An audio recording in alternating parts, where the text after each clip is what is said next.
বলছে যে আন্তর্জাতিক যে নিয়ম রয়েছে সেই নিয়ম অনুযায়ী এই যে 24-এর গণহত্যা এটা জেনোসাইড ছিল না। আমি ওই গর্ধবের বাচ্চাদের সামনে পেলে জিজ্ঞেস করতাম, কেউ কি জানতো একজন নির্বাচিত সরকারের সৈন্যবাহিনী দিয়ে নিরস্ত্র সাধারণ জনগণের উপরে গুলি করা যায় আর সেই গুলিতে হাজার হাজার মানুষ মারা যায়? তা যদি জানতো তাহলে নিশ্চয়ই তারা 5 জন নিহত হলেই সেটাকে জেনোসাইড হিসেবে আখ্যায়িত করত। আপনাদের মনে পড়ে এই তো সেদিনের কথা, 3 মাসও হয়নি, 100 দিন হতে চলেছে আজকে, যে ইউনিয়ন পরিষদের একজন চেয়ারম্যান মেম্বার থেকে শুরু করে মন্ত্রী পরিষদ সচিব পর্যন্ত পদত্যাগ করতে হয়, একজন প্রধানমন্ত্রী থেকে শুরু করে একজন চৌকিদার পর্যন্ত পদত্যাগ করতে হয়, একজন বিশ্ববিদ্যালয়ের ভিসি থেকে শুরু করে একজন স্কুলের প্রধান শিক্ষক পর্যন্ত পদত্যাগ করতে হয়, হাজার হাজার পুলিশকে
আমরা দেখছি আমাদের ইতিহাসে, আমাদের পাঠ্যপুস্তকে কোথাও এমনভাবে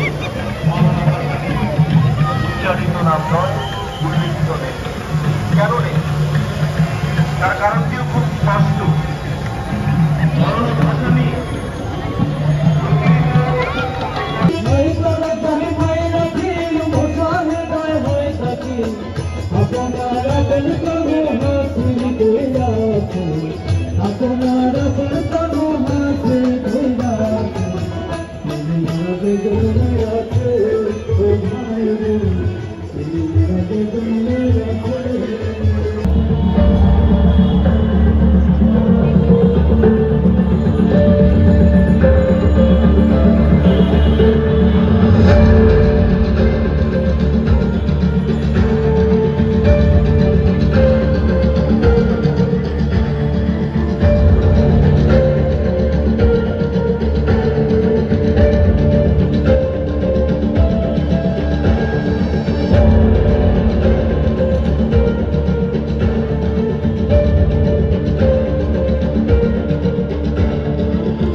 এই মিছিল প্রতিভা আর যশোদামার রক্তবীজ, এই মিছিল স্বামীহারা অনাথিনীর চোখের জল, এই মিছিল শিশুহারা মাতা পিতার অভিশাপের, এই মিছিল সব হারার সব পাওয়ার, এই মিছিল হও শামিল, হও শামিল, হও শামিল।